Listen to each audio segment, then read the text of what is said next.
அனைத்து இந்திய அண்ணா திராவிட முன்னேற்ற கழகத்தின் தலைவியாக, இந்திய தேசத்தின் தலைவியாக, நாளைய பிரதமராக, நம்மளுடைய தமிழ்நாட்டில் முதல் பெண் பிரதமராக என்னுடைய இலக்கு மக்களுக்கான இலக்காக ஒரு நல்ல மக்களாட்சி நிலவப்பட வேண்டும். அனைத்து மக்களுக்கும் சமமான கல்வி, சமமான மருத்துவம் முழுமையாக இலவசமாக கொண்டு வரப்பட வேண்டும் என்பதற்காக இன்று வரை உழைத்து கொண்டிருக்கிறோம்.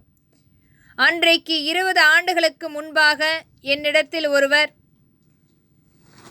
நம்மளுடைய மறைந்த முன்னாள் பிரதமர் இந்திரா காந்தி அம்மையாரை பற்றி என்னோடு ஒப்பிட்டு சொல்லும்போது அன்றைக்கு விளையாட்டுத்தனமாக நான் எடுத்துக்கொண்ட அந்த பதிவு இன்றைக்கு முழுமையாக அதற்காக இயங்கிக் கொண்டிருக்கிறோம். இயந்திரமாக மக்களுக்காக உழைக்கப்பட வேண்டும், அம்மக்களுக்கான திட்டங்களை எடுத்துரைக்கப்பட வேண்டும். ஒரு கடினமான இன்றைய சூழலில் நான் அடுத்த கட்டத்துக்கு ஒரு கடினமான கட்டமாக தாண்டி கொண்டிருக்கும் சூழ்நிலை.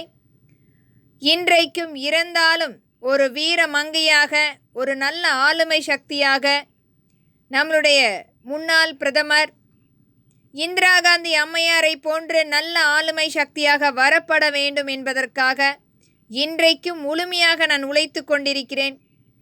என்னுடைய எதிரி கட்சிகளாக நான் எந்த கட்சியும் பார்ப்பதில்லை. மக்களுக்கான ஒரு பங்கீடாக, அவர்களுடைய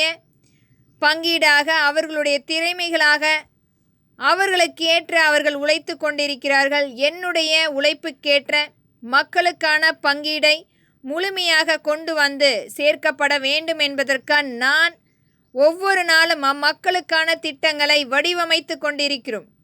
அனைத்து இந்திய அண்ணா திராவிட முன்னேற்ற கழகம் நம்முடைய மறைந்த இன்றைக்கும் பொன்மலர் செம்மலாக, இதய தெய்வமாக, எழுச்சி நாயகராக, இரத்தத்தின் இரத்தமான என்னுடைய தந்தையுமான எம்ஜி ராமச்சந்திரன் ஐயாவுடைய மிகப்பெரிய ஒரு சொத்தாக கருதக்கூடிய நம்மளுடைய அனைத்து இந்திய அண்ணா திராவிட முன்னேற்ற கழகம் அன்றைக்கே அங்கீகரிக்கப்பட்டு என்னுடைய இலக்கு அன்றைக்கே தீர்மானிக்கப்பட்டது.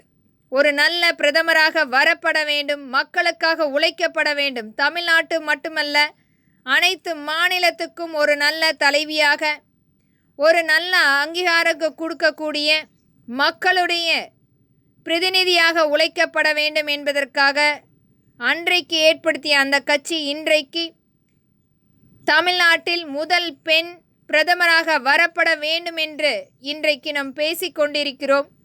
அனைத்து கட்சியுமே ஆதரிக்கப்பட வேண்டும், வரவேற்கப்பட வேண்டும், அவர்களை அங்கீகரிக்கப்பட வேண்டும் என்பதே என்னுடைய இலக்கு. மக்களுக்கான நல்ல திட்டங்களை நாம் பதிவு செய்யப்பட வேண்டும், முழுமையாக செயலாக்கம் செய்யப்பட வேண்டும் என்பதே இங்கு பதிவிடுகிறேன். நன்றி.